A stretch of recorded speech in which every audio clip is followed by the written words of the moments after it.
Sabes, algo, he vivido casi un siglo en este planeta, y si hay algo que he aprendido, disputias detadas en verchendo junto a Warren, esque los mercados, tienen una manera peculiar de recordar quien manda.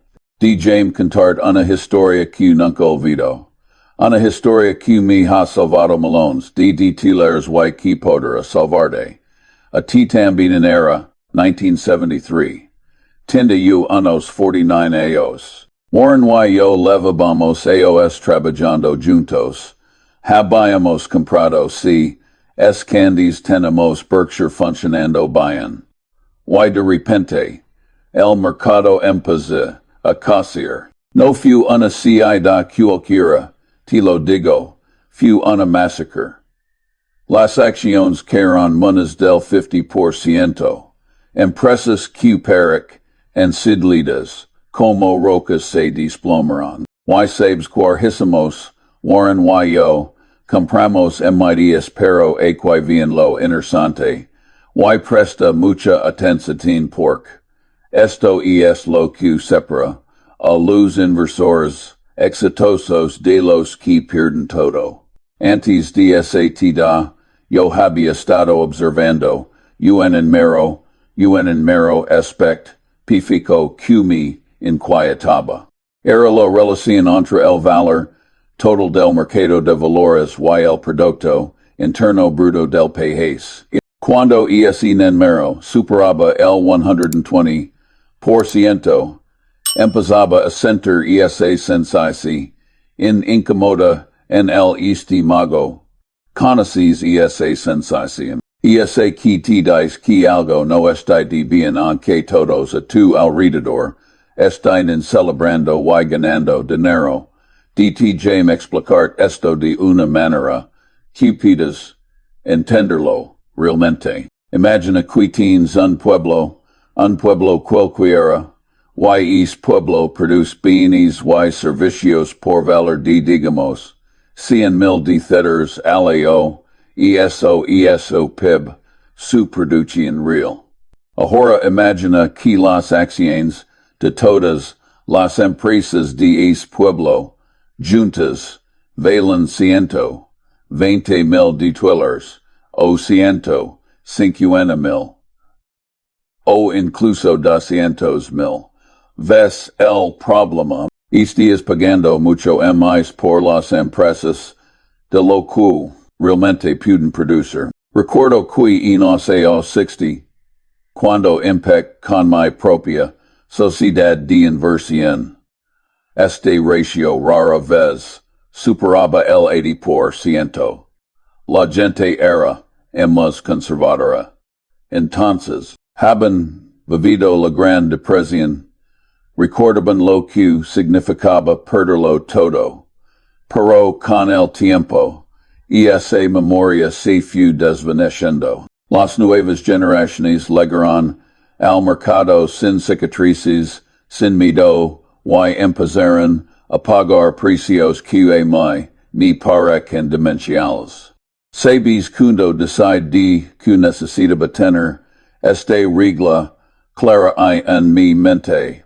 Fue después de estudiar todas las grandes burbujas de la historia. La burbuja de los tulipanes en Holanda, la burbuja del Mississippi en Francia, la de los mares del sur en Inglaterra, y por supuesto, 1929 en Estados Unidos. En cada caso, justo antes del colapso, este ratio había subido muy por encima del 100%.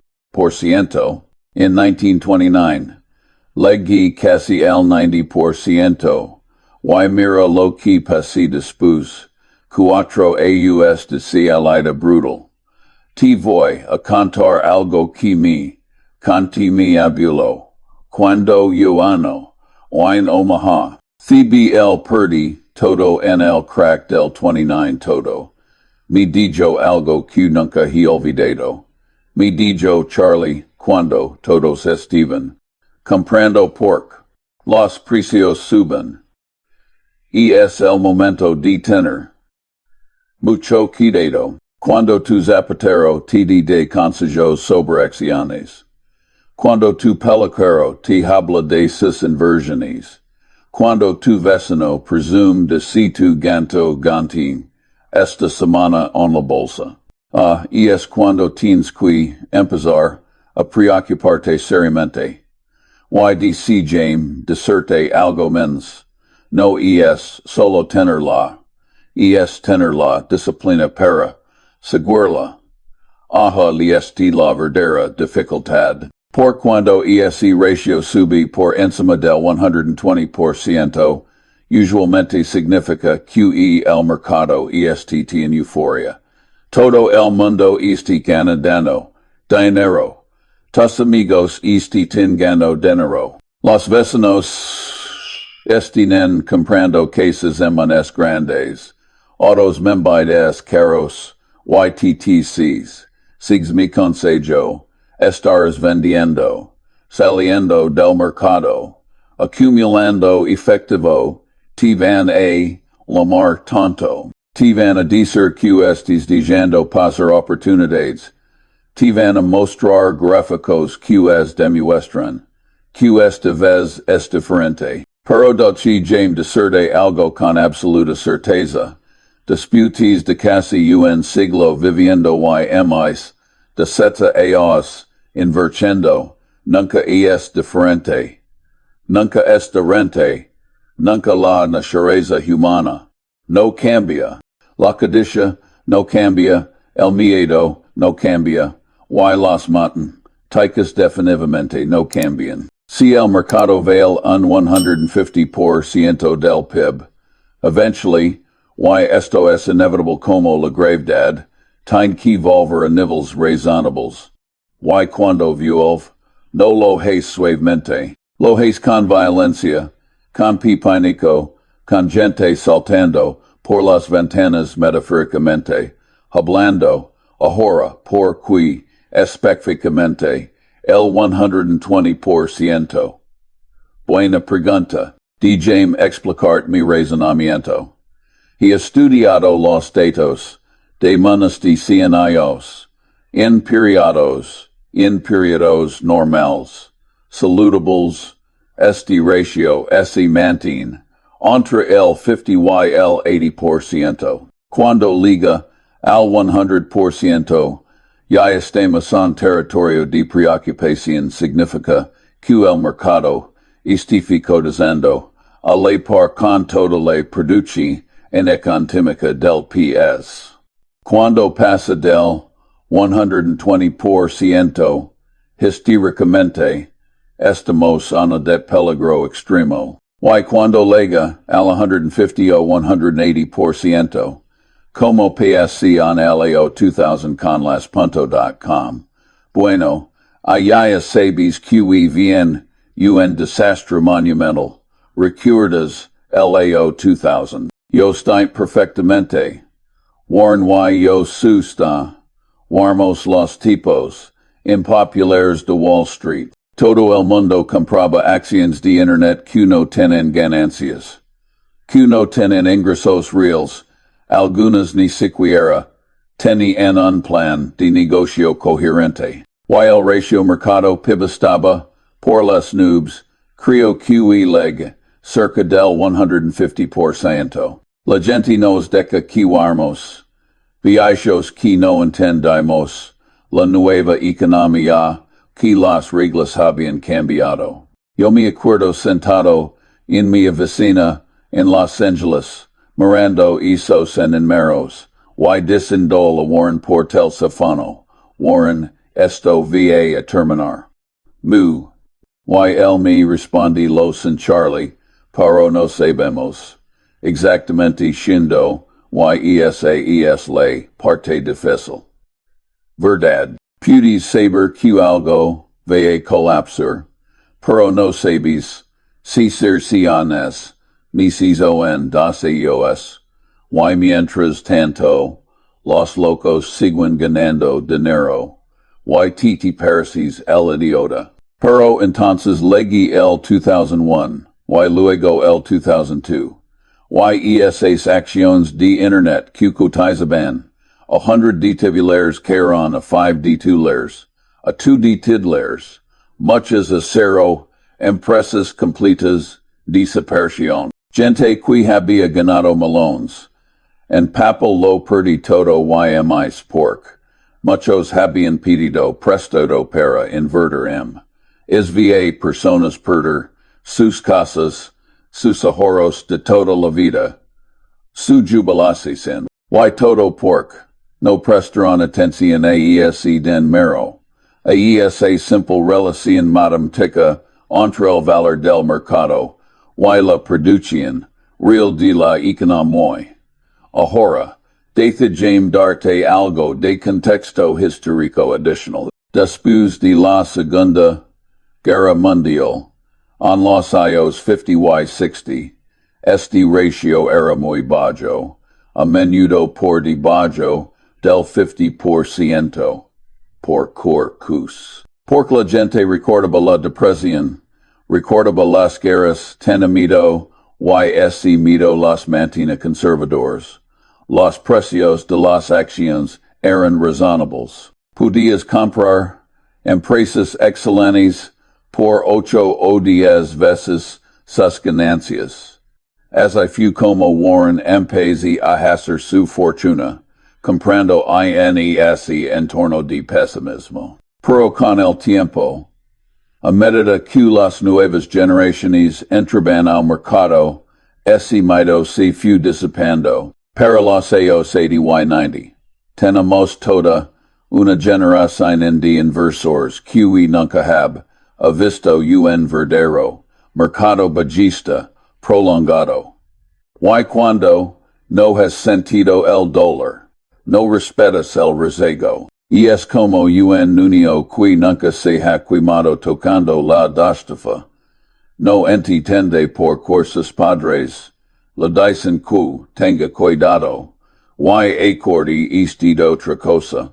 Importante que quiero que entendas. Cuando ese ratio esté por encima del 120%, no significa necesariamente que el mercado vaya a colapsar mañana. Puede seguir subiendo durante meses, incluso a años. La burbuja, Japonza de los años 80 un ejemplo perfecto. El mercado Japón, a subiti a niveles absurdos. El ratio mercado, PIB alcanza cifras estratosféricas. Y la gente sigue comprando, convencida de que Japón gobernará el mundo económico. Y cuatro pasi, el mercado Japón alcanza su pico en 1989, y sabes es, de 30 años después, todavía no ha recuperado esos niveles. 30 años, toda una generación de inversores japoneses que compraron en la cima viosísimo, sus inversiones nunca volvieron a ser lo que eran. Algunos miraron esperando recuperar su dinero, y es una tragedia cuando lo piensas. Déjame contar algo sobre mi propia experiencia con esto.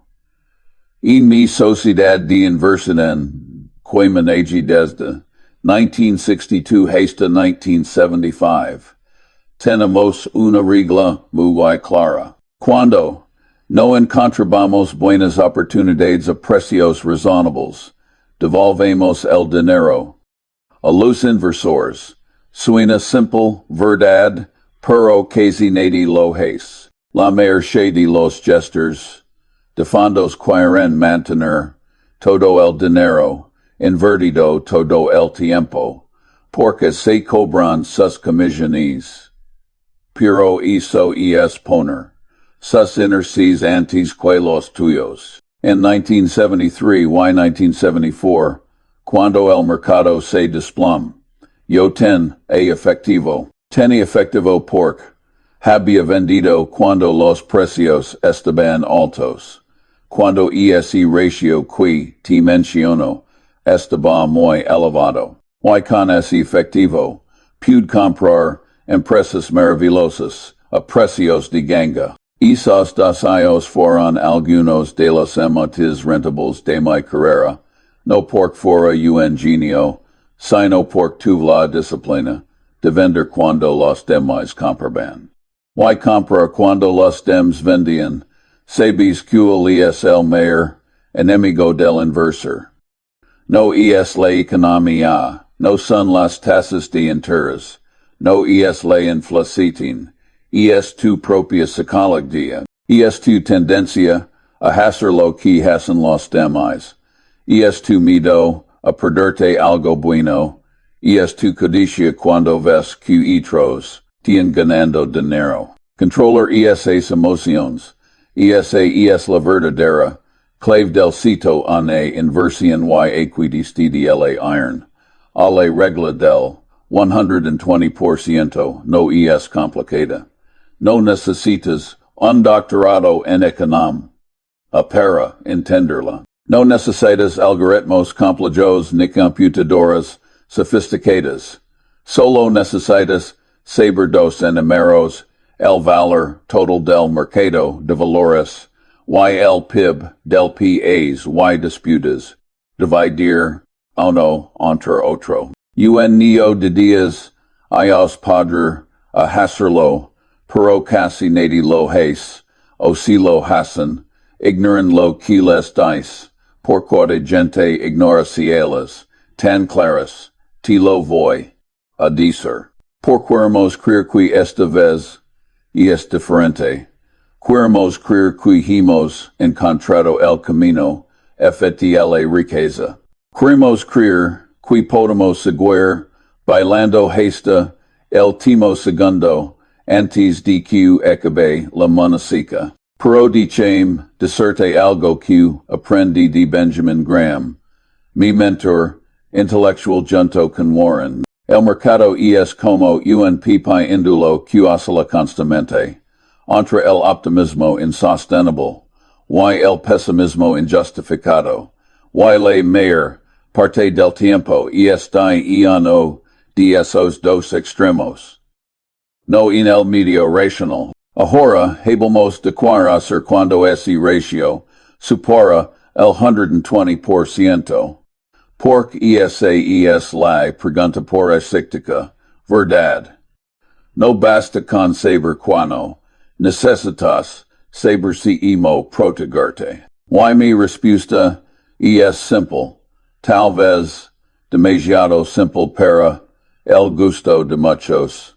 Empiezas a vender, no todo de golpe necesariamente, pero empiezas a reducir tu exposición en el mercado de manera sistemática. Si el ratio está entre 120 y 130%, yo venderé tal vez un tercio de mis posiciones emitivas especulativas. Aquellas empresas que han subido mucho pero que no tienen fundamentos sólidos. Si llega al 140 o 150%, venderá la mitad de mi cartera, manteniendo solo las empresas absolutamente excepcionales con ventajas competitivas insuperables. Y si alguna vez llega al 180 o 200%, como en el 2000, yo estar casi completamente inefectivo, esperando el inevitable colapso.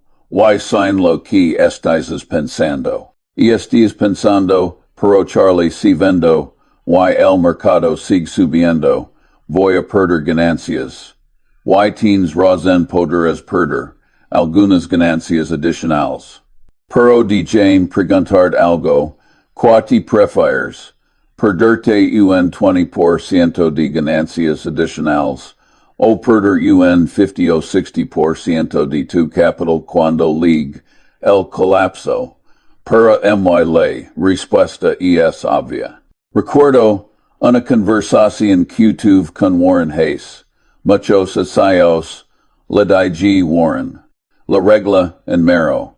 Uno de la inversión es no perder dinero. Y el mimir, y mi dijo, Y la regla mero das es, no olvidar la, regla mero uno, eso resume todo lo que necesitas, saber proteger, tu capital es importante, que maximizar tus ganancias. Porque si pierdes un 50% de tu dinero, necesitas ganar 100% solo para recuperar lo que tenéis las matemáticas. No mienten, ahora de James, hablar de algo que vio cuando miro hacia el futuro, hacia estos adios que vienen. 2024, 2025, 2026. Y quiero ser muy claro, no estoy prediciendo, estoy observando patrons. Después de la pandemia del 2020, los gobiernos del mundo imprimirán cantidades masivas de dinero que no existe, y que crean de la nada. Y todo ese dinero fue a parar a algún lado. Mucho decide el fue al mercado de valores. Entonces veo un escenario posible, uno en el QESC ratio, del que hemos estado hablando padre terra, subir a niveles peligrosos nuevamente. Tal vez no tan extremo como en el 2000, pero sentí lo suficientemente alto como para ser preocupante. Y si eso sucede, si 2025 o 2026, vemos ESEN, mero cruzar el 120% y seguir subiendo, tendré que tomar una decisión. Pude seguir a la multitud y esperar que todo salga bien, o pude seguir la lección que la historia nos ha enseñado una y otra vez. Y aquí titi otra cosa que necesitas entender. Cuando el mercado finalmente colapsa desde esos niveles elevados, no es algo ordenado, no es algo que sucede gradualmente. Es fínico puro. La gente intenta vender al mismo tiempo. Los sistemas sobrecargan. Los precios sin anti-delibre. He visto esto personalmente en 1987, en 2001, y en 2008. Cada vez igual. La gente llama esos corredores desesperada, pero no pueden ejecutar las órdenes lo suficientemente, o repito, para cuando tu orden se ejecuta, el precio ya que hay otro 10 o 20%. Por eso es tan importante vender antes de que empiece el finico. Vender cuando aún puedes obtener buenos precios. Vender cuando otros piensan que estés es loco por hacerlo. Esa es la única manera de protegerte realmente. Porque una vez que empieza la estampida, ya es demasiado tarde. Dochem contarte una del tema. Historia. Antes de terminar. Conoxa a un hombre una vez era muy inteligente, tenía un doctorado en física. Hizo una fortuna en el mercado de valores durante la década de los 90. Para el año 2000, su cartera valía monedas de 10 millones de dólares. Pero fue el que las acciones de tecnología seguirán subiendo para siempre. Ignor todas las señales de advertencia. Ignor ese ratio del que hemos hablado cuando traté de advertirlo. Me dijo que yo no entendía lana. Nueva economía para el 2002, su cartera valía menos de 2 millones. Había perdido 8 millones de dólares. 8 millones. Y lo peor es que muchos de esos eran ganancias no realizadas que poder haber asegurado, simplemente vendiendo cuando los precios estaban altos. Ahora es un hombre amargado, Si lo pasa hablando de lo que podría haber sido, decimo casi fue muy rico. Y es una de las cosas más tristes que he visto. No quiero que te tcs esa persona. No quiero que dentro de años ios estés dices, contando la historia de si timo que si tejiste, rico pero perdés todo pork. No prestes atención a las señales. Las señales te na si siempre, este de na. El mercado te dice cuando los precios son ridículos. Solo tienes que estar dispuesto a escuchar. Y otra cosa importante, cuando vendes y te vas a efectivo. No es el fin de tu carrera como inversor. Es simplemente esperar el momento correcto para volver a entrar. Porque después de cada burbuja viene una gran oportunidad. Después del colapso del 2001, hubo excelentes oportunidades en 2002 y 2003. Después del colapso del 2008, el 2009 fue uno de los mayores asetios a comprar de toda la historia moderna. Si tienes efectivo cuando otros están desesperados, puedes hacer la inversión de tu vida. Así que mi consejo es simple pero poderoso. Vigila y estés en negro. El valor total del mercado de valores dividido por el PIB. Cuando se acerca al 100%, empieza a ponerte nervioso. Cuando cruza el 120%, empieza a vender. Y cuando llegue al 150% o M-, sal completamente y espera. Tenders qui soportar, que te llaman cobarde. Anticuado, que no entiendes los tiempos modernos. Pero cuando llegue el colapso, y me que ligar. Ser si es una de las pocas personas que preserve su capital. He vivido lo suficiente para ver este ciclo repetirse. Una y otra vez. Y te puedo decir, con absoluta certeza que volver a ser la codicia humana no cambia. La codicia y el mielito siguen dominando los mercados. Y las matemáticas fundamentales de la economía no se pueden ignorar para siempre. Puedes ignorarlas por un tiempo. Puedes pretender que no existen, pero eventualmente cobran su duda con inercias. Así que a lo tienes, mi regla del 120%, no es sexy, no es emocionante, no te hace rico rápidamente, pero te protegerá de la ruina. Y en la inversión, evitar la ruina es más importante que cualquier otra cosa, porque si pierdes todo tu capital, se acabó. No hay segundas oportunidades. Pero si preservas tu capital durante las burbujas y los colapsos, siempre habrá otra oportunidad para invertir sabiamente y construir riqueza real y duradera. Recuerda, el objetivo no es vencer al mercado todo el tiempo.